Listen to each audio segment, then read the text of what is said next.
ಎಲ್ಲರೂ ಕೂಡ ಅತ್ಯಂತ ಸಂತೋಷದಿಂದ ಸಂಭ್ರಮದಿಂದ ಹಬ್ಬದೋಪಾದಿಯಲ್ಲಿ ಆಚರಣೆಯನ್ನು ಮಾಡ್ತಾ ಇದ್ದೀರಿ.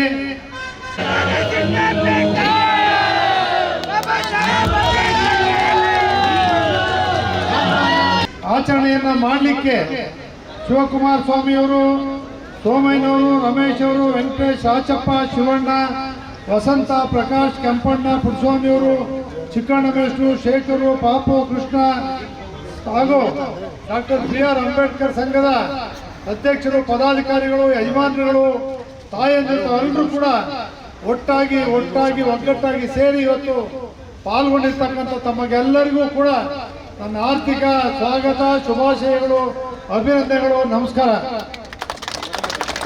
ಬಂಧುಗಳೇ, ಭಾರತದಲ್ಲಿ ಡಾಕ್ಟರ್ ಬಾಬಾ ಸಾಹೇಬ್ ಅಂಬೇಡ್ಕರ್ ಅವರ ಸಂವಿಧಾನ ಬಂದು 75 ವರ್ಷಗಳಾಗಿದೆ. 75 ವರ್ಷದಲ್ಲಿ ಇವತ್ತೇನು 134ರ ಜಯಂತ್ಯೋತ್ಸವವನ್ನು ಆಚರಣೆ ಮಾಡ್ತಾ ಇರ್ತಕ್ಕಂಥ ಈ ಸಂದರ್ಭದಲ್ಲಿ ಕೇಂದ್ರ ಸರ್ಕಾರವು ಕೂಡ ಪ್ರಪ್ರಥಮ ಬಾರಿಗೆ ಕೇಂದ್ರ ಸರ್ಕಾರದ ನೌಕರರಿಗೂ ಕೂಡ ರಜಾ ದಿನವನ್ನು ಘೋಷಣೆ ಮಾಡಿರ್ತಕ್ಕಂಥದ್ದು ಇದೇ ಪ್ರಥಮ ಬಾರಿಗೆ ಘೋಷಣೆ ಮಾಡಿದ್ದಾರೆ.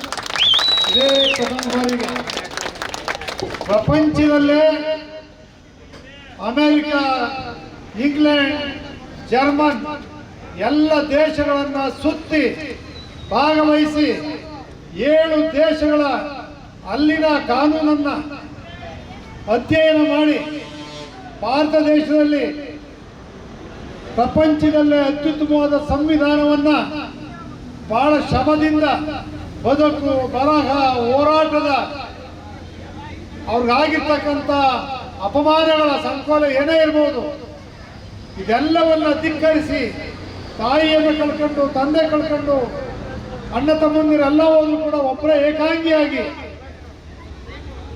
ಈ ಒಂದು ಸಂವಿಧಾನವನ್ನ ಜಾರಿಗೆ ಕೊಟ್ಟಂತ ಮಹಾತ್ಮ ಡಾಕ್ಟರ್ BR ಅಂಬೇಡ್ಕರ್ ಸಾಹೇಬರು ಸಂವಿಧಾನದಲ್ಲಿ ಭಾರತ ದೇಶದಲ್ಲಿ ಇರ್ತಕ್ಕಂಥ ಏನು ಶೋಷಣೆ ಇದೆ, ಶೋಷಿತ ಸಮಾಜ, ದಮನಿತ ಸಮಾಜ, ದುರ್ಬಲ ವರ್ಗ, ಧ್ವನಿ ಇಲ್ಲದೆ ಇರ್ತಕ್ಕಂಥ ಬಡವರು, ಇವರೆಲ್ಲರಿಗೂ ಕೂಡ ಸಮಾನತೆ ಸಿಗಬೇಕು, ಸಾಮಾಜಿಕ ನ್ಯಾಯ ಸಿಗಬೇಕು ಅಂತೇಳಿ ಹೋರಾಟವನ್ನು ಮಾಡಿದವರು. ಮಹಿಳೆಯರಿಗೆ ಸಮಾನತೆಯನ್ನ ತಂದುಕೊಡ್ಬೇಕಾದ್ರೆ ಅವರ ಕಾನೂನು ಮಂತ್ರಿಗೆ ರಾಜೀನಾಮೆಯನ್ನು ಕೊಟ್ಟಂಥವ್ರು ಡಾಕ್ಟರ್ ಬಾಬಾ ಸಾಹೇಬ್ ಅಂಬೇಡ್ಕರ್ ಅವರು. ಶಿಕ್ಷಣ ತಜ್ಞರು ಅವರೇ, ಕಾನೂನು ತಜ್ಞರು ಅವರೇ, ಕೃಷಿಕ ತಜ್ಞರು ಅವರೇ, ಆರ್ಥಿಕ ತಜ್ಞರು ಅವರೇ. ಈ ಭಾರತ ದೇಶದ ಸರ್ವತೋಮುಖ ಅಭಿವೃದ್ಧಿಗೆ, ಸಮಾನತೆಗೆ, ಸಾಮಾಜಿಕ ನ್ಯಾಯಕ್ಕೋಸ್ಕರ ನಿರಂತರವಾಗಿ ಹೋರಾಟವನ್ನು ಮಾಡಿದ್ದಾರೆ. ತಾವೆಲ್ಲರೂ ಕೂಡ ಒಂದು ಸಾರಿ ಆಲೋಚನೆ ಮಾಡ್ಕೊಳ್ಬೇಕು. ಹಿಂದೆ 75 ವರ್ಷದಲ್ಲಿ ಯಾವ ರೀತಿ ನಮಗಿತ್ತು, ಸಮಾನತೆ ಇತ್ತ, ಸಮಾಜದಲ್ಲಿ ಒಟ್ಟಾಗಿ ಬದುಕಕ್ಕಾಗ್ತಿತ್ತ, ಊರೊಳಗಡೆ ಬರೋಕ್ಕಾಗ್ತಿತ್ತ, ಕೆರೆ ನೀರು ಮುಟ್ಟಕ್ಕಾಗ್ತಿತ್ತ, ಎಷ್ಟು ಪಾಠ ಹೇಳ್ಕೊಡ್ತಿದ್ರ, ಇದ್ಯಾವುದು ಕೂಡ ಇರಲಿಲ್ಲ. ಆವತ್ತಿದ್ದಂಥ ಪ್ರಜಾಪ್ರಭುತ್ವ ವ್ಯವಸ್ಥೆ ಬರೀ ಪದವೀಧರರು, ವ್ಯಾಪಾರಸ್ಥರಿಗೆ ಮಾತ್ರ ಓಟಿನ ಹಕ್ಕಿತ್ತು, ಪದವೀಧರರಾಗಿರೋರು ಮಾತ್ರ ಓಟಿನ ಹಕ್ಕಿತ್ತು. ಆದರೆ ಡಾಕ್ಟರ್ ಬಾಬಾ ಸಾಹೇಬ್ ಅಂಬೇಡ್ಕರ್ ಅವರು ಪ್ರತಿಯೊಬ್ಬ 18 ವರ್ಷ ತುಂಬಿದ ಪುರುಷ ಆಗಲಿ ಮಹಿಳೆ ಆಗಲಿ ಅವ್ರಿಗೆ ಮತದಾನದ ಹಕ್ಕನ್ನು ಕೊಟ್ಟು ಅವರು ಆಯ್ಕೆ ಮಾಡಿ ಮತ ಗಟ್ಟೆ ಬೂತಿಂದ ಹುಟ್ಟಬೇಕು. ಮಗುವಿನಿಂದ ಹೊಟ್ಟೆಯಿಂದ ಹುಟ್ಟತಕ್ಕಂಥದ್ದಲ್ಲ ಈ ಸಂವಿಧಾನ, ಪ್ರಜಾಪ್ರಭುತ್ವ.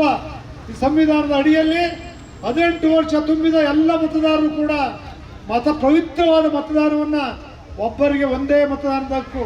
ನರೇಂದ್ರ ಮೋದಿಯವರೇ ಇರಲಿ, ಸಿದ್ದರಾಮಯ್ಯನವರಿರಲಿ, GT ದೇವೇಗೌಡ ಇರಲಿ, ಇಲ್ಲಿರ್ತಕ್ಕಂಥ ಗುಡಿಸಲಿರೋನಾಗಲಿ, ಒಬ್ಬರಿಗೆ ಒಂದೇ ಮತದಾನ, ಪವಿತ್ರವಾದಂಥ ಮತದಾನ.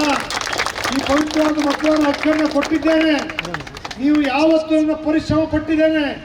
ಅವ್ರು ಯಾವತ್ತೂ ಕೂಡ ಹೆದರಲಿಲ್ಲ, ದ್ವೇಷ ಮಾಡಲಿಲ್ಲ.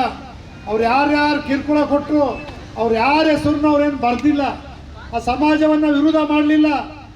ಎಲ್ಲರನ್ನ ಮನ ಒಲಿಸಿ ಹೋರಾಟದ ಮೂಲಕ ಸಂವಿಧಾನವನ್ನು ಏನು ತಂದಿದ್ದೀನೋ, ಇದು ನನಗೆ ಸಂತಸ ತರಬೇಕಾದ್ರೆ, ಇದು ಸಾರ್ಥಕ ಆಗಬೇಕಾದ್ರೆ ಪ್ರಧಾನಮಂತ್ರಿ ಹುದ್ದೆ ಇರ್ಬೋದು, ಮುಖ್ಯಮಂತ್ರಿ ಹುದ್ದೆ ಇರ್ಬೋದು, ಮೇಯರ್ ಇರ್ಬೋದು, ನಗರ ಪಾಲಿಕೆ ಇರ್ಬೋದು, ಗ್ರಾಮ ಪಂಚಾಯಿತಿ ಇರ್ಬೋದು, ಇವರೆಲ್ಲವನ್ನ ಆಯ್ಕೆ ಮಾಡ್ತಕ್ಕಂಥ ಅಧಿಕಾರ ನಿಮ್ಮ ಕೈಯಲ್ಲಿದೆ.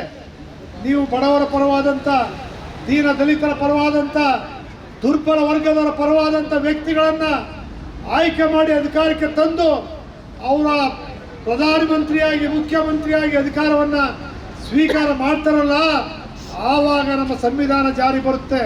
ಅಂಥ ವ್ಯಕ್ತಿಯನ್ನು ಆಯ್ಕೆ ಮಾಡಿ ಆ ಸಂವಿಧಾನ ಜಾರಿಗೆ ಬಂದಾಗ ನಾನು ಶ್ರಮಕ್ಕೆ ಸಾರ್ಥಕ ಆಗುತ್ತೆ ಅಂತಕ್ಕಂಥದ್ದನ್ನು ಡಾಕ್ಟರ್ ಬಾಬಾ ಸಾಹೇಬ್ ಅಂಬೇಡ್ಕರ್ ಅವರು ಹೇಳಿದ್ದಾರೆ. ಇವತ್ತು ಒಂದೇ ದಲಿತ ಸಮೂಹಕ್ಕೆ ಅಂಬೇಡ್ಕರ್ ಅವರಲ್ಲ, ಎಲ್ಲ ಸಮುದಾಯಗಳಿಗೆ ಧ್ವನಿಯನ್ನು ಕೊಟ್ಟವರು, ಬಡವರಿಗೆ ಕೊಟ್ಟಂಥವರು, ಕೃಷಿಕ ರೈತರ ಪರವಾಗಿ ಹೋರಾಟ ಮಾಡಿದಂಥವರು. ಪ್ರತಿಯೊಂದು ಸಮಾಜಕ್ಕೂ ಕೂಡ, ಯಾವುದೇ ಸಮಾಜಗಳು ಕೂಡ ಸಮಾನತೆಯನ್ನು ತರಬೇಕು ಅಂತ ಹೇಳು.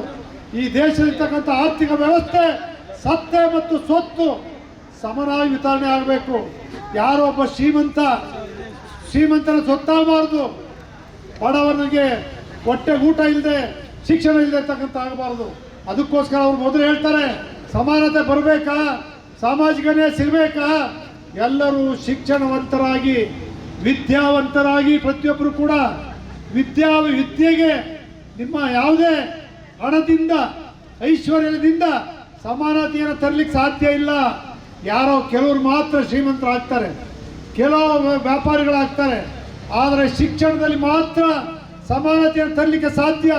ಪ್ರತಿಯೊಬ್ಬರೂ ಕೂಡ ಕಡ್ಡಾಯವಾಗಿ ಶಿಕ್ಷಣವನ್ನು ಕಲಿಬೇಕು ಅಂತೇಳಿ ಡಾಕ್ಟರ್ ಬಾಬಾ ಸಾಹೇಬ್ ಏನು ಹೇಳಿದಾರೋ, ಆ ಶಿಕ್ಷಣಕ್ಕೆ ಸಮಾನವಾದ ಮತ್ತೊಂದು ಯಾವುದೂ ಕೂಡ ಇಲ್ಲ. ಆ ಶಿಕ್ಷಣ ಆದ್ಮೇಲೆ ಎಲ್ಲರೂ ಕೂಡ ನೋಡಿದ್ದೀವಿ, ರಾಷ್ಟ್ರಪತಿಗಳು ಎಷ್ಟು ಜನ ಇವತ್ತು ನಮ್ಮಲ್ಲಿ ಇರ್ತಕ್ಕಂಥ ಮಹಿಳೆ ಮುರ್ಮು ಅವರು ರಾಷ್ಟ್ರಪತಿ ಆಗಿದ್ದಾರೆ ಅಂದರೆ ಶಿಕ್ಷಣದಿಂದ, ನಾರಾಯಣರಾವ್ ರಾಷ್ಟ್ರಪತಿ ಆಗಿದ್ರು ಅಂದರೆ ಶಿಕ್ಷಣದಿಂದ, ನರೇಂದ್ರ ಮೋದಿ ಅವರು ಪ್ರಧಾನಮಂತ್ರಿ ಆಗಿದ್ದಾರೆ ಅಂತ ಹೇಳಿದ್ರೆ ಈ ಸಂವಿಧಾನದಿಂದ, ಸಿದ್ದರಾಮಯ್ಯನವರು ಮುಖ್ಯಮಂತ್ರಿ ಆಗಿದ್ದಾರೆ ಅಂದರೆ ಇವರ ಸಂವಿಧಾನದಿಂದ, ಟಿ ದೇವೇಗೌಡ ಶಾಸಕ ಆಗಿದ್ದಾರೆ ಅಂದರೆ ಈ ಸಂವಿಧಾನದಿಂದ, ರಮೇಶ ಕಾರ್ಪೊರೇಟರ್ ಆಗಿದ್ದಾರೆ ಅಂದರೆ ಈ ಸಂವಿಧಾನದಿಂದ, ಈ ಸಂವಿಧಾನದ ಬಲದಿಂದ ಇದೆಲ್ಲರೂ ಕೂಡ ಪಡೆದಿರ್ತಕ್ಕಂಥ ನಾವು, ವಿದ್ಯಾವಂತರಾಗಿರ್ತಕ್ಕಂಥ ನಾವು, ಸಮಾನತೆಗೆ ಬಂದಿರ್ತಕ್ಕಂಥ ನಾವು ಯಾವ ರೀತಿ ಏಕಾಂಗಿಯಾಗಿ ಅಂಬೇಡ್ಕರ್ ಒಬ್ಬರೇ ಇಷ್ಟು ಸಾಧನೆಯನ್ನು ಮಾಡಿದ್ದಾರೆ, ನಮಗೆಲ್ಲ ಕೊಡುಗೆ ಕೊಟ್ಟಿದ್ದಾರೆ ಅಂತ ಹೇಳಿದ್ರೆ ನಾವೇನು ತ್ಯಾಗ ಮಾಡ್ತಾ ಇದ್ದೀವಿ, ಇತರರಿಗೋಸ್ಕರ ನಾವೇನು ತ್ಯಾಗ ಮಾಡ್ತಾ ಇದ್ದೀವಿ. ಅವರ ಸಂವಿಧಾನದ ಅಡಿಯಲ್ಲಿ ಆ ಸಂವಿಧಾನದಿಂದ ಬಂದಿರ್ತಕ್ಕಂಥ ಅಧಿಕಾರವನ್ನು ನಡೆಸ್ತಾ ಇರ್ತಕ್ಕಂಥ ನಾವುಗಳು ಯಾರೇ ಇರಲಿ, ವಿದ್ಯಾವಂತರೇ ಆಗಿರಲಿ, ಅಧಿಕಾರಿಗಳೇ ಆಗಿರಲಿ, ನಮ್ಮ ಸ್ಥಾನದಲ್ಲಿ ಕುಂತಾಗ ನಾವೆಲ್ಲರೂ ಕೂಡ ಬಡವರ ಪರವಾಗಿ ಮಾಡಬೇಕು, ಧ್ವನಿ ಇಲ್ಲದರ ಪರವಾಗಿ ಮಾಡಬೇಕು, ದಲಿತರ ಧ್ವನಿ ಆಗಬೇಕು, ದೀನ ದುರ್ಬಲರ ಧ್ವನಿ ಆಗಬೇಕು, ಸಮಾನತೆಯನ್ನು ತರಬೇಕು, ಸಾಮಾಜಿಕ ನ್ಯಾಯದ ತೇರನ್ನ ಏಕಾಂಗಿಯಾಗಿ ಒಬ್ಬನೇ ಇಲ್ಲಿವರೆಗೆ ಹೇಳ್ತಂದಿದ್ದೇನೆ, ಉರಿ ಮುಟ್ಟುವ ತನಕ ಎಲ್ಲ ಸೇರಿ ರಥವನ್ನು ಎಳಿಬೇಕು. ನಿಮಗೆ ನಂಬಿಕೆ ಇಲ್ವಾ, ವಿಶ್ವಾಸ ಇಲ್ವಾ, ಇದನ್ನ ಹಿಂದೆ ತಳ್ತಕ್ಕಂಥ ಕೆಲಸವನ್ನು ಮಾಡಬೇಡಿ. ಇದನ್ನ ಹಿಂದೆ ಸಾಮಾಜಿಕ ನ್ಯಾಯದ ತೇರನ್ನ ಹಿಂದಕ್ಕೆ ತಳ್ತಕ್ಕಂಥ ಕೆಲಸವನ್ನ ಮಾಡಬೇಡಿ ಅಂತೇಳಿ ಅಂಬೇಡ್ಕರ್ ಅವರು ಕರೆಯನ್ನು ಕೊಟ್ಟಿದ್ದಾರೆ.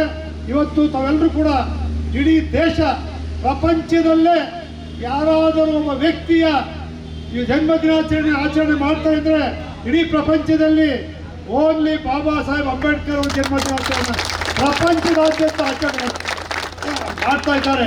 ನೀವು ನೋಡಿದ್ದೀರಿ, ಈಗಲೂ ಕೂಡ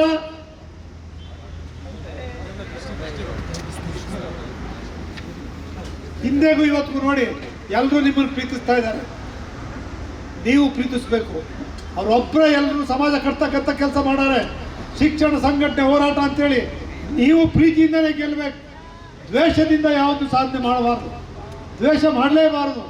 ಅವ್ರು ಯಾರೇ ದ್ವೇಷ ಮಾಡಿದ್ರು, ಎಷ್ಟೊಂದು ಅಪಮಾನ ಮಾಡಿದ್ದಾರೆ, ಎಷ್ಟು ಪಾಠ ಹೇಳಿದ್ರೆ ವಾಪಸ್ ಕಳಿಸೋರೆ, ಅವ್ರ ಹೆಸರು ಬರೀಲಿಲ್ಲ. ಅವರು ಯಾವ ಸಮಾಜ ನಮ್ಮನಿಗೆ ಮಾಡ್ತು, ಯಾವ ಸಮಾಜ ಹೆಸರು ಬರೀಲಿಲ್ಲ. ಆದರೆ ಎಲ್ಲರೂ ಕೂಡ ಒಳಗೊಂಡಂಥ ಇಂಥ ಒಂದು ಸಂವಿಧಾನವನ್ನು ಕೊಟ್ಟು ಈ ಭಾರತ ದೇಶದಲ್ಲಿ ಪ್ರಪಂಚದಲ್ಲೇ ಸಮಾನತೆಗೋಸ್ಕರ ಹೋರಾಟವನ್ನು ಮಾಡಿರ್ತಕ್ಕಂಥ ಮಹಾನ್ ವ್ಯಕ್ತಿ ಡಾಕ್ಟರ್ ಬಾಬಾ ಸಾಹೇಬ್ ಅಂಬೇಡ್ಕರ್ ಅವರ ಜನ್ಮದಿನೋತ್ಸವವನ್ನು ಜಯದೇವ ನಗರದಲ್ಲಿ ಮಹಿಳೆಯರು, ಪುರುಷರು, ಯುವಕರು, ಯಜಮಾನರು ಎಲ್ಲರೂ ಒಟ್ಟಾಗಿ ಸೇರಿ ಇವತ್ತು ಆಚರಣೆ ಮಾಡಿದ್ದೀರಿ. ನಿಮ್ಗೆಲ್ಲರೂ ಕೂಡ ಜಯಂತ್ಯೋತ್ಸವದ ಶುಭಾಶಯಗಳು. ನೆಚ್ಚಿನ ವಿಶ್ವಗುರು, ವಿಶ್ವದೇ ಗುರುವಾದಂಥ ಸನ್ಮಾನ್ಯ ನಮ್ಮ ಡಾಕ್ಟರ್ ಬಾಬಾ ಸಾಹೇಬ್ ಅಂಬೇಡ್ಕರ್ ಅವರ 134ನೇ ಜನ್ಮ ದಿನಾಚರಣೆಯನ್ನು ನಮ್ಮ ಗ್ರಾಮದಲ್ಲಿ ಸಂಘದ ವತಿಯಿಂದ, ಗ್ರಾಮದ ಮುಖಂಡರುಗಳ ವತಿಯಿಂದ ಮತ್ತು ಎಲ್ಲ ವಿದ್ಯಾವಂತರುಗಳು ನಮ್ಮಲ್ಲಿ ಜಾಸ್ತಿ ಇದ್ದೀವಿ ಅಂಥವ್ರು ಎಲ್ಲರೂ ಸೇರಿ ಮೀಟಿಂಗ್ ಮಾಡಿ, ಸಭೆ ಮಾಡಿ ಈ ದಿನ ಕಾರ್ಯಕ್ರಮವನ್ನು ಇಟ್ಕೊಳ್ಬೇಕು ಅಂತೇಳ್ಬಿಟ್ಟು, ಗಣ್ಯರನ್ನು ನಾವು ಆಗಮಿಸಬೇಕು ಅಂತೇಳ್ಬಿಟ್ಟು ಈ ದಿನ ವೇದಿಕೆಯನ್ನು ಕರೆದು ಈ ಒಂದು ಕಾರ್ಯಕ್ರಮವನ್ನು ಇಷ್ಟು ಅದ್ಧೂರಿಯಾಗಿ ನಾವು ಹಿಂದೆ ಎಂದು ಈ ಗ್ರಾಮ ಸುಮಾರು 45 ವರ್ಷಗಳಾಗಿದೆ ಈ ಗ್ರಾಮ ಪ್ರಾರಂಭವಾಗಿ. ಜಯದೇವರಾಜ ಅರಸೂರವರು ಈ ಕ್ಷೇತ್ರಕ್ಕೆ MLA ಆಗಿದ್ದಾಗ ಅವರ ಹೆಸರನ್ನು ಈ ಗ್ರಾಮಕ್ಕೆ ಅವರೇ ಕೂಡ ಈ ಸೈಟನ್ನು ಕೊಡಿಸಿದ್ದೇ ಜಯದೇವರಾಜ ಅರಸು ಅವರು. ಮುಖ್ಯಮಂತ್ರಿಗಳಾಗಿದ್ದವರು ಡಿ ದೇವರಾಜ ಅರಸು ಅವರು. ಅವರ ಕಾಲದಲ್ಲಿ ಇವರು MLA ಆಗಿದ್ದರು. ಆ ಕಾಲದಲ್ಲಿ ಇಂದಿರಾ ಗಾಂಧಿಯವರು ಪ್ರಧಾನಮಂತ್ರಿ ಆಗಿದ್ದಾಗ ಈ ಜಾಗವನ್ನು ಅಕ್ವೈರ್ ಮಾಡಿಸಿ ಬಡವರಿಗೆ, ದೀನರಿಗೆ, ದಲಿತರಿಗೆ ಎಲ್ಲರಿಗೂ ಕೂಡ ನಿವೇಶನವನ್ನು ಕೊಟ್ಟು ನಿರ್ಗತಿಕರಾಗಿದ್ದಂಥ ನಮ್ಮಗಳನ್ನು ಇವತ್ತು ನೆಲೆಯನ್ನು ಕೊಟ್ಟು, ಇವತ್ತು ನೆರಳನ್ನು ಮಾಡಿಕೊಟ್ಟು ಇಷ್ಟು ಯಶಸ್ವಿಯಾಗಿ ಈ ಗ್ರಾಮವನ್ನು ನಮಗೆ ಮಾಡಿಕೊಟ್ಟಿದ್ದಾರೆ. ಮತ್ತು ಇವತ್ತು MLA ಆಗಿರ್ತಕ್ಕಂಥ GT ದೇವೇಗೌಡರನ್ನ ನಾವು ಆಗಮಿಸಿ ಹೋಗಬೇಕು ಅಂತ ಕೇಳಿದಾಗ ಅವರು ದೊಡ್ಡ ಮನಸ್ಸಿನಿಂದ ಒಪ್ಪಿ ಈ ಕಾರ್ಯಕ್ರಮಕ್ಕೆ ಆಗಮಿಸಿ ಈ ಕಾರ್ಯಕ್ರಮದ ಉದ್ಘಾಟನೆಯನ್ನು ಮಾಡಿಕೊಟ್ಟು ಈ 4 ಮಾತುಗಳನ್ನು ಆಡಿ ನಮ್ಮ ಮನಸ್ಸು ಸಂತೋಷಪಡಿಸಿದ್ದಾರೆ. ಅದೂ ಅಲ್ಲದೆ ಈ ಗ್ರಾಮದ ಈ ದಿನದಲ್ಲಿ ಹಾಜರಾಗಿರ್ತಕ್ಕಂಥ ಎಲ್ಲ ಜನಗಳಿಗೆ, ಎಲ್ಲ ಬಂಧುಗಳಿಗೆ, ಸಂಘದವರಿಗೆ ಊಟದ ವ್ಯವಸ್ಥೆಯನ್ನೂ ಕೂಡ ಅವರು ಮಾಡಿಕೊಟ್ಟು ನಮ್ಮ ಮನಸ್ತೃಪ್ತಿಯನ್ನು ಮಾಡಿಸಿದ್ದಾರೆ. ಹಾಗೆ ಇನ್ನೂ ಅನೇಕ ಅಧಿಕಾರಿಗಳು ಬಂದು ಹೋದರು. ಈಗ ನಮ್ಮ ತಾಲೂಕು ಕಾಂಗ್ರೆಸ್ ಅಧ್ಯಕ್ಷರಾದಂಥ ಸತೀಶ್ ಅವರು, ನಮ್ಮ ರಾಕೇಶ್ ಪಾಪಣ್ಣ ಅವರು ಮತ್ತು ಮರಿಗೌಡರು ಎಲ್ಲರೂ ಕೂಡ ನಮಗೆ ಈ ಸಹಕಾರವನ್ನು ನೀಡಿ ಈ ಕಾರ್ಯಕ್ರಮವನ್ನು ಅತ್ಯಂತ ಯಶಸ್ವಿಯಾಗಿ ನೆರವೇರಿಸೋಕ್ಕೆ ಮಾಡಿಕೊಟ್ಟಿದ್ದಾರೆ.